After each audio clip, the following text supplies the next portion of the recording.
Hello everyone, ಎಲ್ರಿಗೂ ಶುಭೋದಯ, ಸುಪ್ರಭಾತ. ಇವತ್ತಿನ ನ್ಯೂಸ್ ಹೈಲೈಟ್ಸ್ಗೆ ನಿಮಗೆಲ್ಲರಿಗೂ ಸ್ವಾಗತ.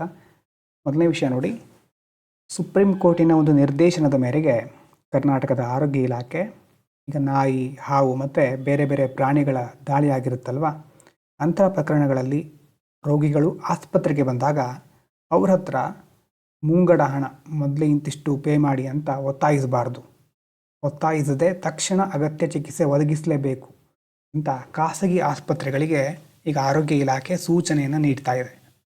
ಒಂದು ವೇಳೆ ಇಂತಹ ಪ್ರಕರಣದಲ್ಲಿ ವೈದ್ಯಕೀಯ ನಿರ್ಲಕ್ಷ್ಯದಿಂದ ತಾವೇನಾದರೂ ಸಂಭವಿಸಿದರೆ ಅದಕ್ಕೆ ಸಂಬಂಧಿಸಿದ ವೈದ್ಯಾಧಿಕಾರಿಗಳು ಅಥವಾ ಸಂಸ್ಥೆ ಮುಖ್ಯಸ್ಥರಿಗೆ 2 ವರ್ಷಗಳ ತನಕ ಜೈಲು ಶಿಕ್ಷೆ ವಿಧಿಸ್ತಾರೆ. ಈ ಮೂಲಕ ಎಚ್ಚರಿಕೆಯನ್ನು ಕೊಟ್ಟಿದ್ದಾರೆ. ಇದಾದ ಮೇಲೆ ಈಗ ಸಂಕಷ್ಟದಲ್ಲಿರೋ ಮಹಿಳೆಯರು ಮತ್ತು ಮಕ್ಕಳಿಗೋಸ್ಕರ ಅವರಿಗೆ ತಕ್ಷಣ ರಕ್ಷಣೆ ನೀಡಲಿಕ್ಕೆ ಸಹಾಯ ಮಾಡಲಿಕ್ಕೋಸ್ಕರ ಕರ್ನಾಟಕ ರಾಜ್ಯ ಸರ್ಕಾರ ಅಕ್ಕ ಪಡೆ ಅನ್ನುವಂಥ ಹೊಸ ಯೋಜನೆಯನ್ನು ಆರಂಭಿಸ್ತಾ ಇದೆ. ಇದನ್ನು ಬೀದರ್ನಲ್ಲಿ ಯಶಸ್ವಿಯಾಗಿ ಪ್ರಯೋಗ ಮಾಡಿದರು. ನಂತರ ಇದನ್ನು ನಾವು ಹೇಳ್ತೀವಲ್ವ, ಪೈಲಟ್ ಪ್ರಾಜೆಕ್ಟ್ ಆ ಥರ ಮೊದಲು ಪ್ರಾಯೋಗಿಕವಾಗಿ ನಡೆಸಿ ಅಲ್ಲಿ ಸಕ್ಸಸ್ಫುಲ್ ಆದಮೇಲೆ ನವೆಂಬರ್ 19ರಿಂದ ಇನ್ನು ರಾಜ್ಯವ್ಯಾಪಿ ವಿಸ್ತರಿಸ್ತಾ ಇದ್ದಾರೆ. ಇದರಲ್ಲಿ ಮಹಿಳಾ NCC ಕೆಡೆಟ್ಗಳಿರ್ತಾರೆ, ಮಹಿಳಾ ಪೊಲೀಸ್ ಕಾನ್ಸ್ಟೇಬಲ್ಗಳಿರ್ತಾರೆ, ಮತ್ತು ಅವಳ ಪಾಳಿ ಪ್ರಕಾರ ಶಾಲಾ, ಕಾಲೇಜು, ಹಾಸ್ಟೆಲು ಮತ್ತು ಜನನಿಬಿಡ ಪ್ರದೇಶಗಳಲ್ಲಿ ಗಸ್ತು ತಿರುಗ್ತಾರೆ.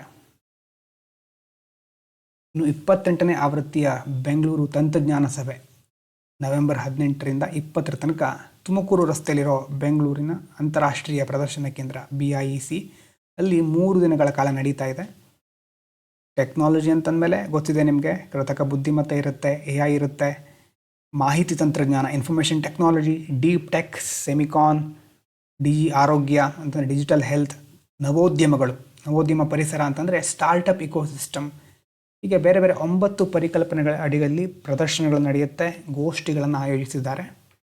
ಅದಾದ ನಂತರ ಇಸ್ರೋ ಅಧ್ಯಕ್ಷ ವಿ ನಾರಾಯಣ್ ಅವ್ರ ಪ್ರಕಾರ ಕೇಂದ್ರ ಸರ್ಕಾರ ಮುಂದಿರುವ ಮಹತ್ವಾಕಾಂಕ್ಷೆಯ ಯೋಜನೆ ಚಂದ್ರಯಾನ 4ಕ್ಕೆ ಅನುಮೋದನೆಯನ್ನು ನೀಡಿದೆ. ಮತ್ತು ಚಂದ್ರಯಾನ 3 ಅಂತೂ ಹೇಗೆ ಮುಗಿದಿದೆ, ಮುಂದಿನ ದಿನಗಳಲ್ಲಿ ಈಗ ಚಂದ್ರನ ಮೇಲೆ ಅತ್ಯಂತ ಸಂಕೀರ್ಣವಾದ ಅನ್ವೇಷಣೆಗಳನ್ನು ಮಾಡಲಿಕ್ಕೆ ಹೊರಟಿದ್ದಾರೆ. 2028ರ ವೇಳೆಗೆ ಚಂದ್ರನ ಮೇಲ್ಮೈಯಿಂದ ಸಂಶೋಧನೆಗಾಗಿ ಮಾದರಿಗಳನ್ನು ಭೂಮಿಗೆ ತೆಗೆದುಕೊಂಡು ಬರುವಂಥ ಗುರಿಯನ್ನು ಇಟ್ಕೊಂಡಿದ್ದಾರೆ.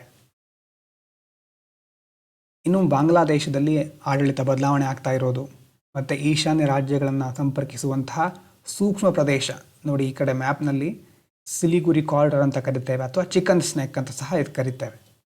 ಈ ಸಿಲಿಗುರಿ ಕಾರಿಡಾರ್ ಹತ್ರ ಚೀನಾ ತನ್ನ ಉಪಸ್ಥಿತಿನ ಹೆಚ್ಚಿಸ್ತಾ ಇದೆ.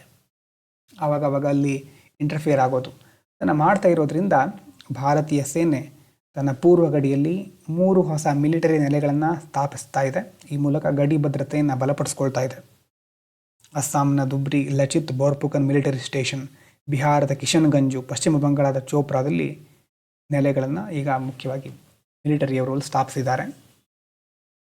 ಇನ್ನು ಭಾರತ ಮತ್ತು ಕತಾರಿಗೆ ಸಂಬಂಧಪಟ್ಟ ಹಾಗೆ ವಿದೇಶಾಂಗ ವ್ಯವಹಾರಗಳ ಸಚಿವ S ಜಯಶಂಕರ್ ಅವರು ದೋಹಾದಲ್ಲಿ ಅಲ್ಲಿನ ಕತಾರ್ನ ಉನ್ನತ ನಾಯಕರನ್ನು ಭೇಟಿ ಮಾಡಿ ಎನರ್ಜಿ, ಶಕ್ತಿ ಅಥವಾ ಇಂಧನಗಳು, ವ್ಯಾಪಾರ, ಹೂಡಿಕೆಯ ಪ್ರಮುಖ ಅಂಶಗಳನ್ನು ಕುರಿತು ನಮ್ಮ ಬಯಲ್ಯಾಟ್ರಲ್ ಸ್ಟ್ರಾಟಜಿಕ್ ಪಾರ್ಟ್ನರ್ಶಿಪ್ ಅಂತ ಹೇಳ್ತೇವೆ, ದ್ವಿಪಕ್ಷೀಯ ಕಾರ್ಯತಂತ್ರ ಸಹಭಾಗಿತ್ವ, ಅದರ ಬಗ್ಗೆ ಮಾತನಾಡಿದ್ದಾರೆ. ಇದಾದ ನಂತರ ಅವರು ರಷ್ಯಾದ ಸಹವರ್ತಿ ಸರ್ಗೆ ಲಾವ್ರೋವ್ ಅವರನ್ನು ಭೇಟಿ ಮಾಡ್ತಾರೆ. ಮುಂದಿನ ತಿಂಗಳು ರಷ್ಯಾದ ಅಧ್ಯಕ್ಷ ವ್ಲಾಡಿಮಿರ್ ಪುಟಿನ್ ಅವರು ನವದೆಹಲಿಯನ್ನು ಭೇಟಿ ಮಾಡಲಿಕ್ಕಿದ್ದಾರೆ. ಈ ಸಂದರ್ಭದಲ್ಲಿ ಈ ಒಂದು ಭೇಟಿ, ಜೈಶಂಕರ್ ಅವರ ಭೇಟಿ ಸಹ ಬಹಳ ಮಹತ್ವದ್ದು ಅಂತ ಹೇಳ್ಬೋದು. ಆದಮೇಲೆ ಮೆಟರ್ನಲ್ ಮಾರ್ಟಾಲಿಟಿ ರೇಟ್ ಅಥವಾ ತಾಯಂದಿರ ಮರಣ ಪ್ರಮಾಣ, ಕರ್ನಾಟಕ ರಾಜ್ಯ MMRಗೆ ಸಂಬಂಧಪಟ್ಟ ಹಾಗೆ ಪ್ರತಿ 1,00,000 ಜನರಿಗೆ ತಾಯಂದಿರ ಮರಣ ಪ್ರಮಾಣವನ್ನು 70ರ ಒಳಗೆ ಇರುವಂತೆ ನೋಡಿಕೊಳ್ಳುವಂತಹ ನಮ್ಮ ಸುಸ್ಥಿರ ಅಭಿವೃದ್ಧಿ ಗುರಿ ಇದೆ, SDG. ಅದನ್ನು ಸಾಧಿಸಿದಂಥ 8 ರಾಜ್ಯಗಳಲ್ಲಿ ಒಂದು.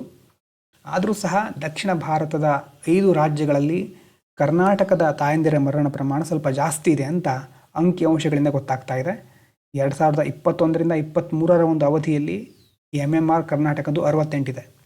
ಈ ಸಮಸ್ಯೆಯನ್ನು ನಿವಾರಿಸಲಿಕ್ಕೋಸ್ಕರ ಸರ್ಕಾರ 139 ಕೋಟಿ ವೆಚ್ಚದಲ್ಲಿ ಆಸ್ಪತ್ರೆಗಳಲ್ಲಿ ವೈದ್ಯರನ್ನು ನಿಯೋಜಿಸೋದು, ತುರ್ತು ಹೆರಿಗೆ ಕೇಂದ್ರಗಳ ನಿರ್ಮಾಣ ಮತ್ತು ಗರ್ಭಿಣಿಯರಿಗೆ ಪ್ರೋತ್ಸಾಹಧನ, ಹೀಗೆ ಹಲವಾರು 13 ತರಹದ ಕಾರ್ಯಕ್ರಮಗಳನ್ನು ಕೈಗೆತ್ತಿಕೊಳ್ಳಿಕ್ಕೆ ಸರ್ಕಾರ ನಿರ್ಧರಿಸಿದೆ.